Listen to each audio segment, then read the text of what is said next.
Hey guys, I'm gonna do a quick video because I'm gonna go a little bit further down. I'm gonna go a little further down, back this way, back here, back down that way to get to the other part. Anyway, I hope this helps people. I hope it helps in a way, not for me, but it helps you in a way so you can see and so you can understand and so you can know what the hospitals are doing. They didn't just do this to my child. They didn't just put my child on their alias name. I'm sure they've been doing that for a while. So I did change one thing and I want to show you. Instead of having just where it says drip right here, I put the dosage.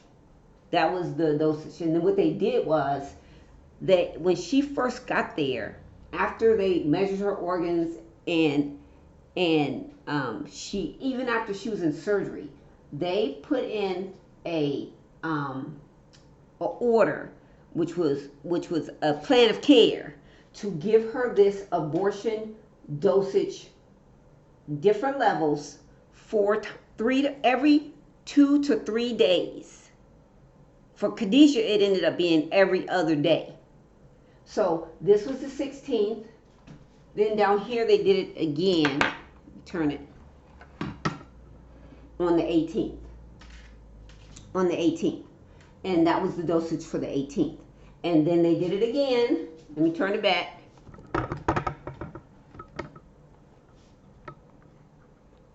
They did it again right there on the 20th, on December 20th. And that was the dosage for December 20th. And this was, shit, now I gotta start my video all over.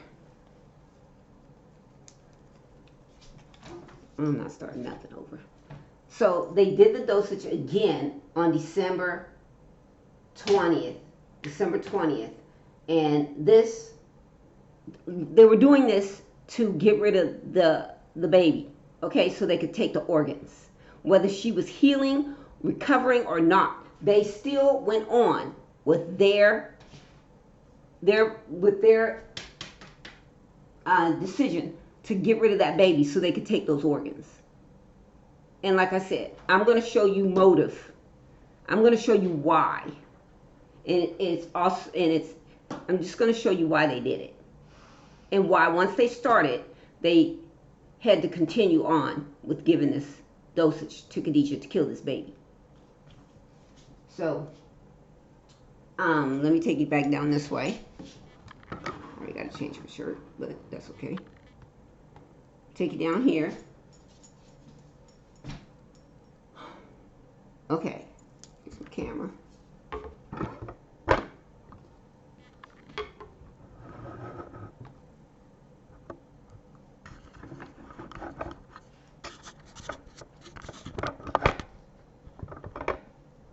I got their address up here so y'all can see it. I don't want y'all to get confused as to where this happened at.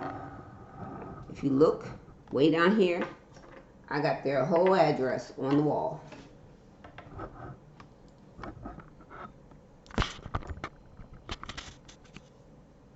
Can y'all see that? Right here. Bayfront Health, St. Petersburg, Florida. 701 6th Street South, St. Petersburg, Florida, 33701. Okay? That's their address. I don't want y'all to get confused as to, I know there's St. Petersburg, other places. Like there's Petersburg, Virginia. But this is where all this stuff took place. And let me stick my dates.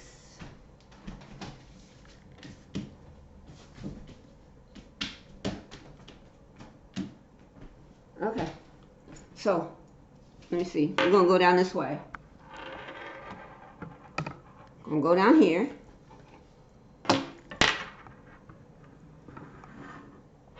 Now, I have documents. I have documents that match every single thing that I put on this wall. I have a document from the hospital records that match every single thing I put on this wall.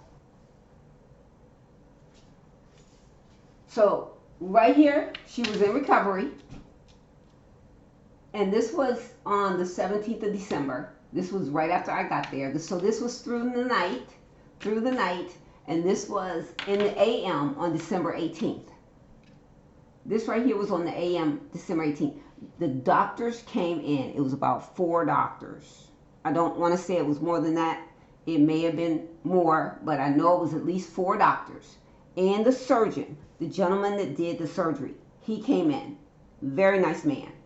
Okay? He came in. He was the main one looking at Khadijah to make sure, to see whether or not her surgery was successful or whether or not how she was doing. Okay? When so here, she passed the response test. Her nose and her ears had stopped bleeding. Go back down here. They were waiting for her to poop, so they gave her these things here to get her to go ahead and poop. Okay? They also ordered a feeding tube, so they got her on the feeding tube to start feeding her. Now, like I said, I got a document that shows all of this right here. Okay? And up here, they had put in an order to remove her neck brace. That's why when the nurse Shannon that was in there told me this, that they were going to take her downstairs to remove her neck brace, I was in the room with her, and the police guy showed up. Detective Cook showed up around 4:30, and he said he was going to take some pictures. Now, mind you, this was a Monday. And when he said he was going to take some pictures on a Monday, and this happened on a Saturday, I said, you're going to take pictures? This happened on Saturday. Why are you just now getting here to take pictures? But that's what he said. Detective Cook from the Largo Police Department, Largo, Florida Police Department, said he was coming to take pictures and that he needed to talk to us. So I gathered up my family, which was already right there. We went down the hall and we sat and we talked to this policeman between 4:30 and 6. Now, I also have, which broke my heart, I'm telling you, the more I closed in this timeline on this day, the more information and documents I came across to close in the timeline on this day, it just like shut me down. It shut me down. I'm telling you, it's just rough. I thought this was closure, but it's getting harder and harder each time. Anyway, at 4:18, I have a recovery document that describes everything going on with Khadijah and how well she was recovering. It was an update. It was at 4:18 p.m. And that was done by her critical care surgeon, her critical care nurse, at 4:18 p.m. At 4:30, Detective Cook showed up, said he wanted to talk, got all of us out of the room. We all went down. There was no family present in the room. We all went down to the end of the hall to talk to him.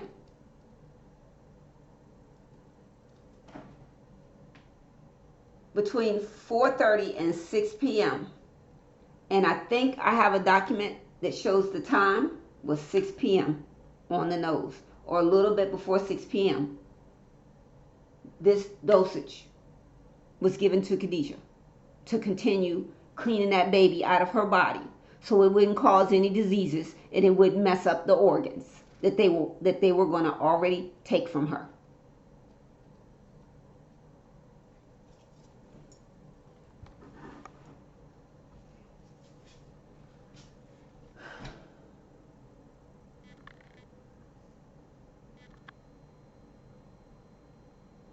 I returned to the room at 6 p.m. And the reason why I came back, they were still down the hall arguing because the detective said He had investigated everything. And he's sorry to hear about your family member, but it was an accident. And we were arguing, and that's why it took from 4:30 to 6 p.m. to that we were out of the room that long. Because I'm gonna tell you, when I was in that room,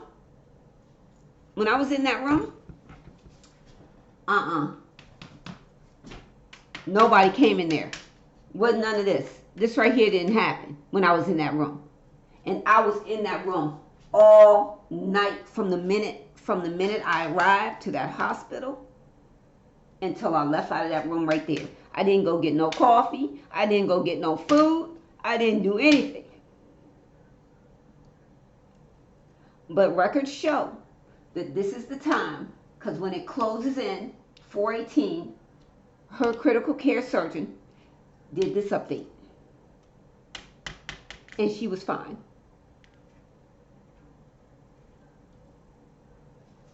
Right here is when they came in and gave her that second dosage.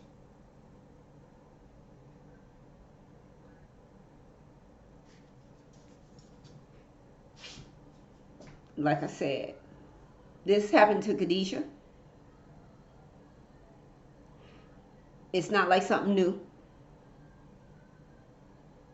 This kind of stuff right here, you don't just discover that. You just don't start doing that all of a sudden. The hospital has been doing this for a long time. The only difference is right now, they got caught by me. And I'm telling it. And I'm sure they've been caught by somebody else, but that other person just never told it. But I'm going to show y'all. I'm showing y'all what Bayfront Medical Hospital, St. Petersburg, Florida, did to my daughter.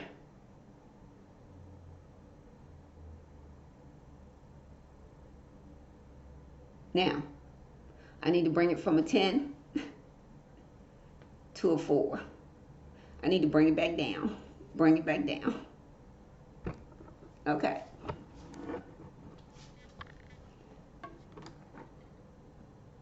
I need to bring it back down. I don't need to bring it back down, but I'm just saying. So, over here, we returned to the room. Khadijah was unresponsive. My baby was unresponsive. I asked those nurses, I asked all of them, what happened? What did they do? What did they do while I was out of the room? This is what they did. But didn't nobody know nothing. So let me tell y'all a little bit about me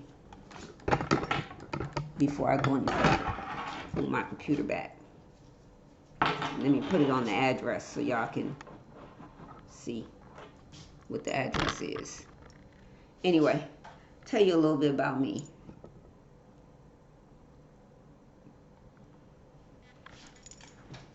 Take a seat real quick.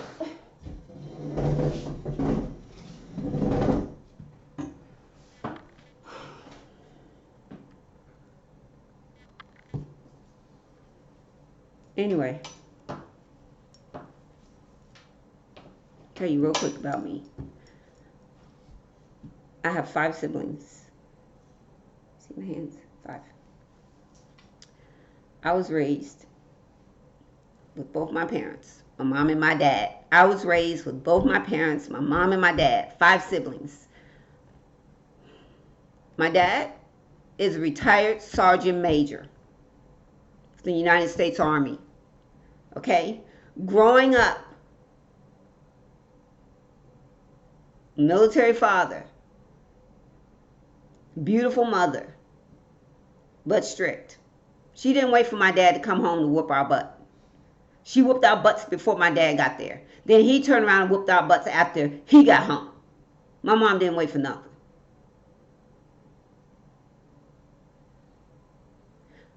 I say that to say that when the 5 of us were growing up, my dad would ask us a question. And if we said, I don't know, he had a problem with that. He said, oh, so don't nobody know nothing around here. And we were like, I don't know. I don't know. So he told us, I tell you what, somebody better find out. I don't care what you got to do or how you got to do it, but you better go find out. Because I don't want to hear anybody in this house ever say, I don't know. There was no I don't know allowed. I got to bring it back from a 10. Bring it back from a 10 to a 4. There was no I don't know allowed in my household. With Sergeant Major, Staff Sergeant, Master Sergeant, all of that. There was no I don't know. Retired Sergeant Major.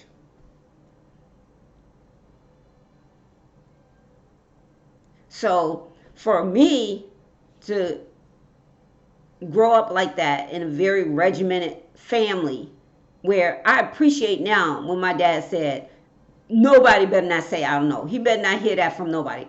Don't nail nobody. Nail one of y'all better not come up in here talking about something I don't know. Because you better go find out. And you better come back and tell exactly what the answer is to what he said. So just imagine what these kids over here went through. See them 3 kids, them 4 kids, growing up with me. See them 4 kids? I'm just going to stop it right there. You see what those 4 kids right there? Can you imagine what they went through growing up with me after I grew up with a Sergeant Major? So, back to Bayfront Medical Hospital. Right here. Put my computer down. These people told me, I don't know. Now you know that ain't good.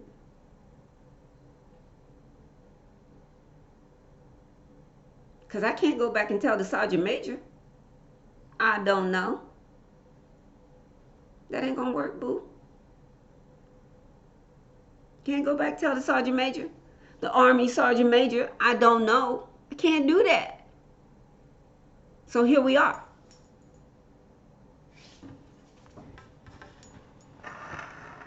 When I came back to the room, over here, Khadijah was unresponsive.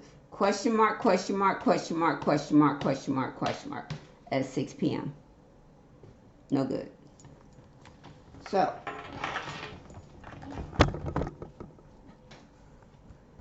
come down here. I'm gonna chair out the way. Can y'all see this? Let me see. A little closer. A little closer.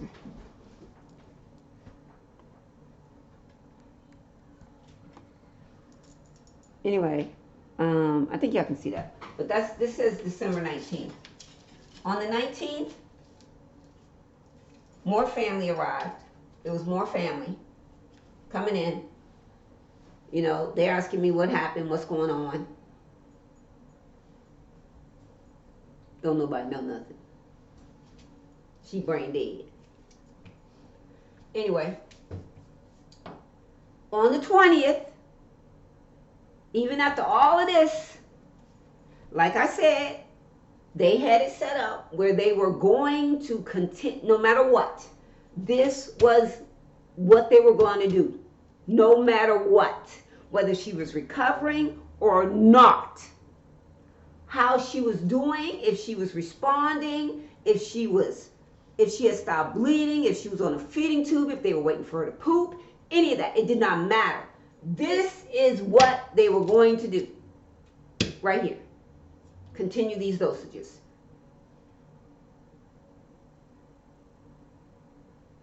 Dr. Garland put in a plan of care for these dosages to be given. And she's the OBGYN for the hospital that did the ultrasound and saw that Khadijah was pregnant. She was the one putting in the order for the procedures for this procedure. She put in the dosages for every 2 or 3 days. And I have a document to show you that these were the dosages for every 2 to 3 days. For Khadijah, it was every 2 days. Once again, this was the 16th, 18th, 20th December, and down there is the 22nd. Even after they bugged me for her organs, because they knew they were going to take them anyway, because they were measuring her when she first got there.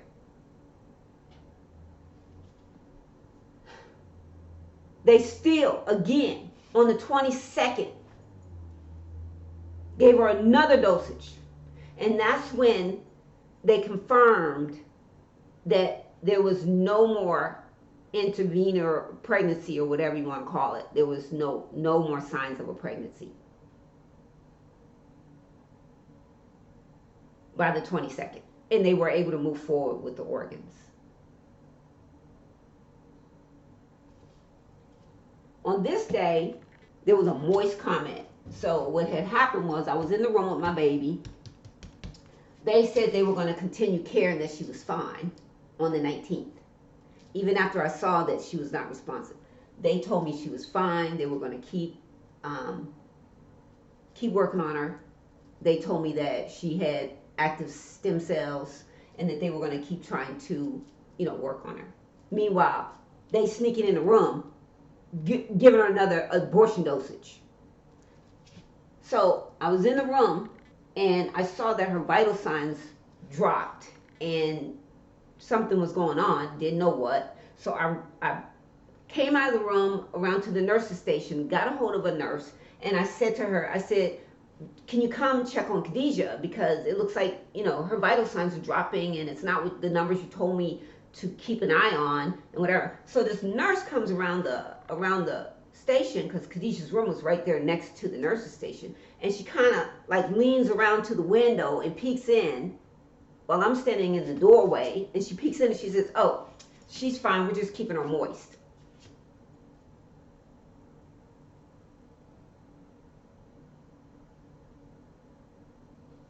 I was like, moist? What is moist? What is that?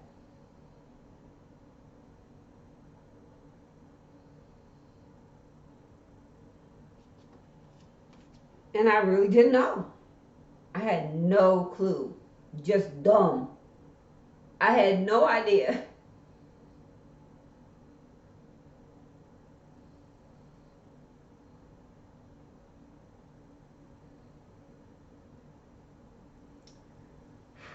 Bring it down, bring it down, bring it down.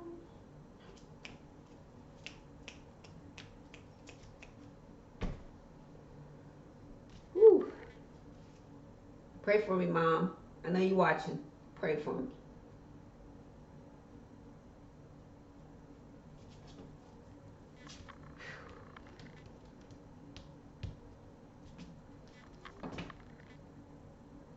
Anyway, right here.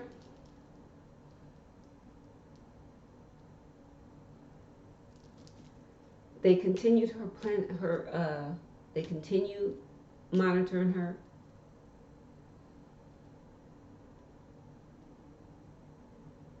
And I didn't get over here and put these dates on here, but this right here is the 21st.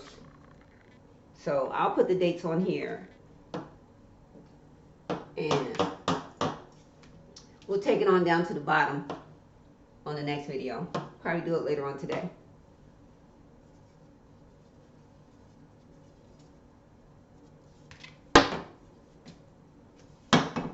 But yeah, Bayfront Medical Hospital.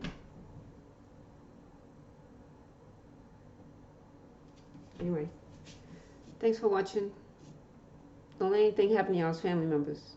I'm telling you, if something happens to your family member after you've seen this, then it's your fault.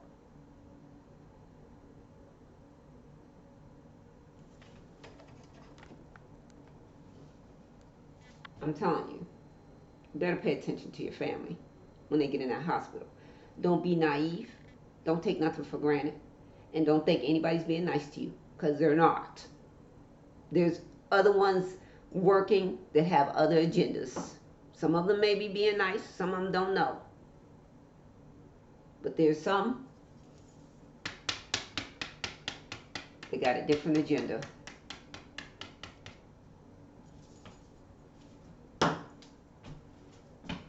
Take it easy, y'all. Peace.